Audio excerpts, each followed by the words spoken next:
আশ্চর্য, এমা আমি কোনোদিন দেখিনি। দাদা বাড়ির আম গাছ, এক গুচ্ছ স্মৃতি, এক রাস স্বাদ।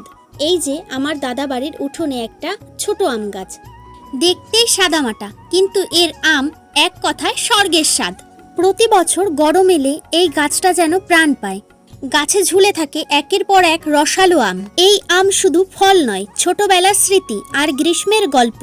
প্রতি বছরের ন্যায় এই বছরও গাছে প্রচুর আম হয়েছে, কিন্তু এই বছর এমন একটা আশ্চর্য আম হয়েছে যা আগে কখনো দেখিনি। আমটাকে দেখলে মনে হচ্ছে দুটো আম কে যেন জোড়া লাগিয়ে রেখেছে। দুঃখের বিষয় এটাই যে কালকে রাতে ঝড়ের কারণে গাছ থেকে আমটি পড়ে গেছে। আমার কাছে এই আম শুধুই একটা গাছ নয়, এটা সময়ের সাক্ষী, পরিবারের অংশ।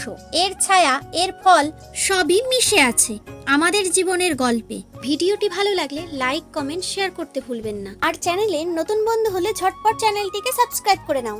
আর কে কে এমন জোড়া আম দেখেছেন অবশ্যই কমেন্ট করে জানাবেন। আজকের মতো টাটা, দেখা হচ্ছে পরের পর্বে। সবাই ভালো থাকবেন।